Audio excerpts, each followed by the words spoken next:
Hi, friend. Welcome to Monday Morning Dose of Hope. I'm your host, Tammy, and today we're going to talk about 3 things we need to remember when we're right in the middle of messes and when we're right in the middle of a season in life when everything seems to be falling apart. So grab your favorite beverage and those earbuds and join me for today's show. Hi, friend. Welcome back to the show. I am so excited to have you here and truly honored you choose to show up each and every week. So wherever you are listening or watching, if you're watching on YouTube, if you're listening on your favorite podcast, don't forget to subscribe to the show. You want to make sure that you're not missing any of them, and you want to make sure that you're getting notifications when the new ones come out. If you're watching on YouTube, I'd love to have you like and or comment below, or both even. I'd love to hear from you. So please make sure you do all of those. So anyway, today we are going to talk about something, trying to stand in those really hard seasons of life or really hard emergency times and stuff like that. Last week, my husband and I had a week very much like Alexander. I don't know if you have kids that you used to read the book Alexander and the Terrible, Horrible, No Good, Very Bad Day. We read that over and over to the kids when they were little, and anytime that any of us had a bad day, we'd reference that and say, "Oh, I think I'll move to Australia, which is something Alexander says in the book." Well, last week, Keith and I, my husband and I, had a terrible, horrible, no good, very bad week. It was tough and stressful. So the weekend before, so not this past weekend, but the weekend before, we actually went up to the mountains to see my son one last time before he graduated. You know, we just kind of we'd go up quite a bit for football games, but typically we'd go up and we'd come back home that same day. So we just want to go up and stay the night and just kind of enjoy the area one more time before he graduated. So we picked him up and we were headed up to a brewery in the mountains, and driving up there, got about 0.3 miles from the brewery when the check engine light came on, and immediately the car started shuddering, was losing power. Thankfully, we were already pulling in. Just as it happened, we were pulling into the parking lot for it. And we decided to, actually, it was my husband that decided, let's go ahead and take a breath. Now, my thought was, oh my gosh, we need to get right on the horn. We need to fix it. We need to do this, and this. And so my husband's like, okay, let's just take a breath for a moment, which is so smart. And it's something we're learning to do over, these past challenges over the years and stuff. We're learning to take a breath and just process for a moment without jumping into anything. So he said, you know what, let's just walk on up to the brewery. We sat there and had a couple drinks and just enjoyed the view, enjoyed the time with my son and his friend, and, just looking out over the mountains and stuff. It was just incredible. And of course it was awesome. We did that. I'm glad we did. So we got back to the car that day, made it back to Winchester where where my son goes to school. But I must say it was tough. We were praying the entire way, Lord, please get us home, please, or back to my son's. So we got the car in the very next morning, and several $100s later, they said, you know what, we're going to have to keep it another day. So we wound up driving my son's car back home and left our car up there. Got a call on Monday that the car could not be salvaged unless we put in a new engine. Well, this car was pretty old, and we had actually planned, we started the process of looking for new cars, but had just kind of didn't plan on that until later this year or early next year. And so we immediately had to deal with this emergency, and not having a car. And believe me, we've been through emergencies just as we all have, right, through over the years. And something we've learned again is to have patience, not to just jump right in, because the way we used to do things, we would immediately run out, put it on a credit card. If we had one, we haven't had credit cards in years, but put it on a credit card, or we'd rob Peter to pay Paul to, do something. And we just, we're learning to take a pause for a moment. And again, we've had things over the years, just like you have, refrigerator went out. We lived out of a cooler for a week while we sat and processed it and figured out what we could afford. And, hot water heater broke down. So we took cold showers for a couple weeks, or not a couple weeks, excuse me, it was probably, I don't know, not quite a week, but because that was tough. But anyway, so, we just have to learn to take that pause. Well, the week, like I said, was pretty stressful. We had just paid, and I'm not going to get into all of the financial stuff and that. If you want to hear our story, actually, I believe it's episode 20 of the Faithful God podcast when my husband and I are on. And then there's another episode earlier on where, and I don't remember what episode that is, but I'll put it in the show notes, where my dear friend was interviewing me as we talked about chronic illness and finances, just what it does to our lives. But so I'm not going to get into all of that. But one of the things that, if you've been following me for a while, you know that one of the things we cut back on when I came home was a vehicle. We just have one vehicle between the two of us because he drives a county truck back and forth to work. And I don't leave the house every day. So there's really no reason to pay for two vehicles. Well, when you go down to no vehicle, that's a little stressful for sure. But anyway, so we took the week and, we prayed about it. We went and looked at cars. We knew what we wanted because we're the type of people, we will research things like crazy. We will research things like crazy before we buy. So we knew pretty much what we were looking for, but we were just trying to make that that choice. What do we want to do? We had just paid off the other car back in, I think it was January, February. So now we're trying to process this. We're like, oh my goodness. We just paid the car off and we were going to take that money. We had plans. We were going to take that money and we were going to, put it towards a couple of other bills and build our savings account up more. And, all these plans that we had. And both he and I, we took turns all week kind of, grounding each other. One of us would kind of spiral of, oh my gosh, this isn't what we planned. This isn't how it was supposed to be. And the other one would say, okay, now let's stop for a second. We know God's in control. We know he's not up there wringing his hands, trying to figure out how this is going to work out. We know these things and we're okay. And he's going to take care of us. He promises to provide. He always does. He knows what our needs are. And so we can trust in him. Excuse me. So, it was just a week like that, just going back and forth and, just going crazy. And, this isn't what we had planned. And so, and again, I kept going back to, in fact, over on my office wall, you can't see right now, but we have this huge sheet of, I don't know, it's that big rolled, you can use it for wrapping paper, the brown stuff. You know what I'm talking about. Anyway, I have that on there and we've got all our goals written down and all of that. And in the middle of one of these days of, kind of spiraling, and when I had an afternoon of spiraling about, oh my gosh, this feels so out of control and this isn't what we planned. And we've been working so hard to do the right things and stuff. And I heard very, very quietly. Now, when I say I heard God, I don't hear him audibly. I hear him, it's like this inside. I don't know. It's just something inside that I hear. I say hear, but it's not like an audible thing. But it was extremely quiet. Excuse me. And he said just very, very simply, very quietly, he said, your plans are not my plans. And it just kind of, oh, I know that. But I was getting so caught up in this wasn't working out the way we had planned for it to, that I had forgotten that God has a plan. So the first thing we need to do, and that's what this is about. So the first thing that we need to do is when we are in these stressful situations, we need to work at focusing on God and not the hard circumstances that we are in. But it's so easy to do, isn't it?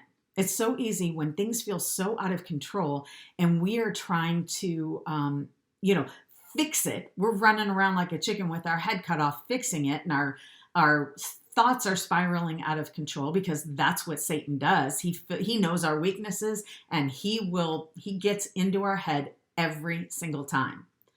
So I heard that. Your plans are not my plans. In fact, in Isaiah 55, verse 8 and 9, this is exactly what he says. He says, my thoughts are not your thoughts, and my ways are not your way. My ways and your way. Oh, Lordy, sorry. Let me start that one over. My thoughts are not your thoughts, and my ways are not your ways, declares the Lord. Just as the heavens are higher than the earth, so my ways are higher than your ways, and my thoughts are higher than your thoughts. I was getting so caught up in the circumstance of we had this mapped out. We had plans. Each month, this is what we were going to be working on, and this is the month we pay, this particular bill off, and this is when we're going to have this much money into savings. I was focused on us when I should have been focusing on God the whole time. I think so often we forget to do that because these circumstances feel big and just impossible to us, right? Because we're living in them, we're living right in the muck of them. When we forget that God's already got it taken care of. He's not up there wringing his hands trying to figure out what needs to happen. It's done. He's been equipping us and preparing us the whole time. Another thing God reminded me of is, what is our ultimate calling? He helped me bring that focus back to what's my ultimate calling? What's our ultimate calling? To make God known and bring him glory. Everything else is just stuff. It's just stuff. It's just a car. Now, granted, hear me clearly, I get it. And when you need that car to, or whatever your circumstances, to get to work, to do the things you need to do to pull yourself out of the hole, I get the stress. But we know that we serve a God who promises to provide everything we need. Promises. And so what does that mean? Sometimes that means that we have to go in, like my husband and I did last year, and make a lot of cuts in our budget to make it work because he knows what we need. And if it's not adding up, then as my dear friend says, you need to subtract. If your budget is not adding up and you wind up in the hole, then you need to subtract. And I was forgetting that. This stuff is just stuff. God provides everything we need. He equips us to handle everything we need to handle. So that's the first one is that we need to take the focus off our circumstances and put it back on God. We have to intentionally do that. And it's not easy to do. Last week when I was spiraling, I had to tell myself and make myself over and over and over again turn to God and say, you've got it. Thank you, God. Remember, we talked about not long ago, praising God through the struggles, the hard, the pain. And I had to intentionally do that over and over and over again. I lost count how many times. I was on my knees over and over and over again last year because every time I'd start going about my business and doing something else, those doubts would start coming back in again every time. And I had to intentionally take that focus. I had to choose to take the focus off of everything that we had planned and put it back on God. You just have to do that. I think sometimes God, uses, I know that God will take these hard, bad, painful situations. He'll bring glory out of it. And in doing so, I think sometimes he'll, kind of get our attention and say, all right, you need to slow your roll for just a minute, Tam, or whatever your name is. God is saying, you need to slow your roll and put your focus back on mine. My ways are not your ways. My thoughts are not your thoughts. The second thing we need to remember is who God is. We serve a powerful God. As I said a moment ago, we serve a God who's not up there wringing his hands trying to figure this out. And you know how we know that? Because we're spending time with him learning and forging a relationship with him, because we're getting into the word every day where his truths and promises lie. When we do that every single day, that helps us to remember and to stand on those truths and promises when things aren't going the way we want them to. When things around us seem to be falling apart, and that's what's so powerful, is understanding who God is and who we are in him. And the fact that, as we know, we have the authority. We've been given the authority over Satan. We know that. We've been given authority over our pain, the mess, everything Satan tries to throw at us. We have authority over that. We also have a protection. How do we know that? Because we've been getting into the Word and getting to know God. That's when we can say, oh, you know what? God told me that. Remember back in the Bible when I read that verse, I say with quotations, remember that? I know that, yes, I feel like things are out of control right now, but I know the truth. Satan's making me believe that things are out of control right now, but I know the truth. Things aren't out of control. We don't serve a God of chaos. We serve a God of control. We serve a God who is mighty and does not let anything destroy us. And the third thing that we need to remember when we are right in the middle of some of the hardest times in our life is that when we are living close to God, when we are living in a way that is honoring him, he's going to provide, as I said just a few minutes ago, he's going to provide everything we need. Always, always, always. And the beautiful thing is when we are walking close to God, not only is he going to be able to, or not only not be able to, but not only will he provide for us, but in addition to that, he gives us so much more so that we can enjoy it. God doesn't expect us to go through this life miserable and not enjoying the things that he provides. He wants to pour out his blessings on us. I think so often we live in the past, and that's exactly what Keith and I were doing last week. We were living in the past, wallowing in the pain and the hardship of financial struggles, of everything that chronic illness did, and quite frankly, us not managing it, things the way that we should have. So we were living in the past. God doesn't want us living in the past. I think I may have even said that in a recent episode. I can't remember. Seems to be I did. But he doesn't expect us to live in the past. He's forgotten our past mistakes. He's forgotten the bad choices we've made. So why are we wallowing in it? Why are we do that? We do that to ourselves. That right there is Satan telling us that we need to live in that past. And we don't. We don't. So last week, when we had this terrible, horrible, no good, very bad week, the reason is because we were living in the past. He and I got so scared that we never ever want to live that way again, that we forgot that God had been equipping us and teaching us what we need, how to handle these emergencies, how to trust in him. He's equipped us with everything so that we can enjoy this. Did it happen the way we wanted it to? Nope, it didn't. And that's okay. And in fact, at one point I thought to myself and actually kind of lifted up to God when I felt him, telling me, Tam, enjoy this.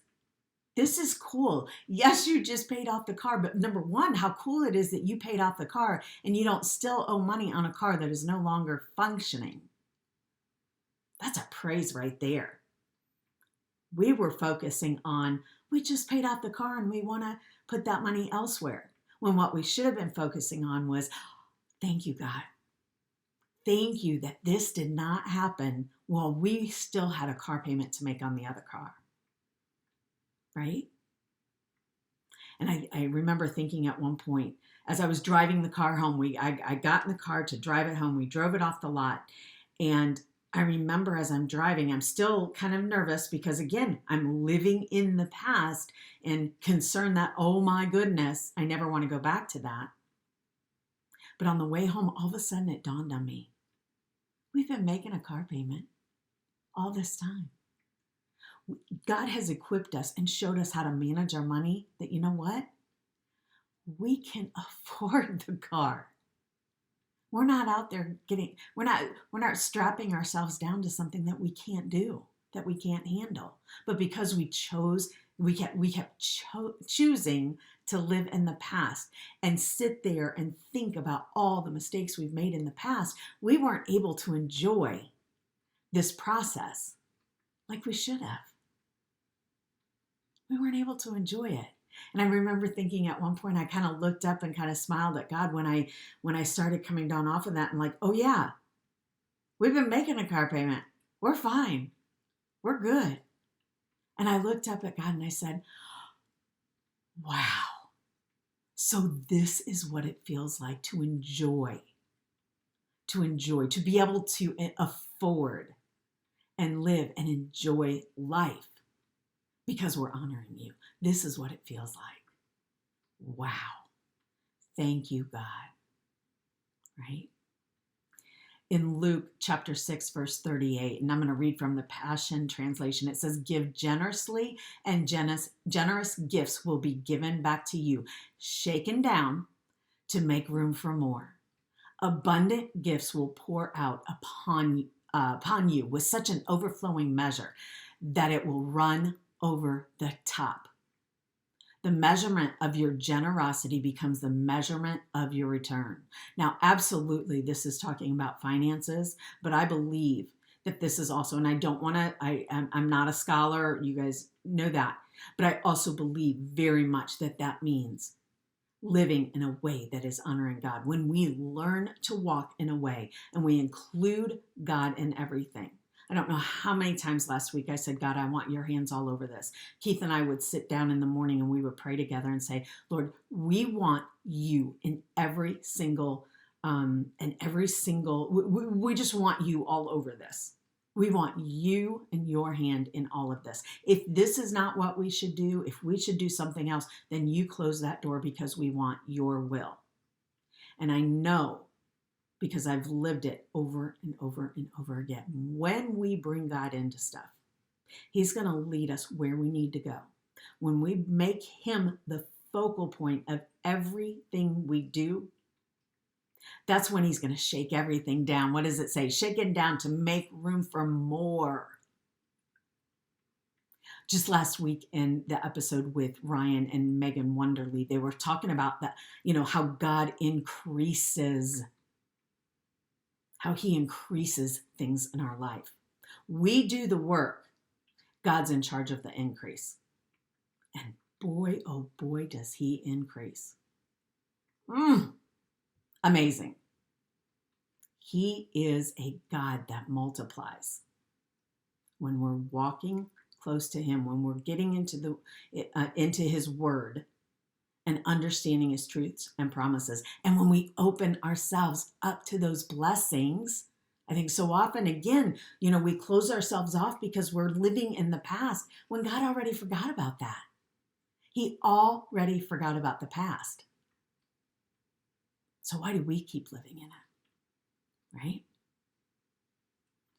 When you're in the middle of the mess, when you're in the middle of the hard,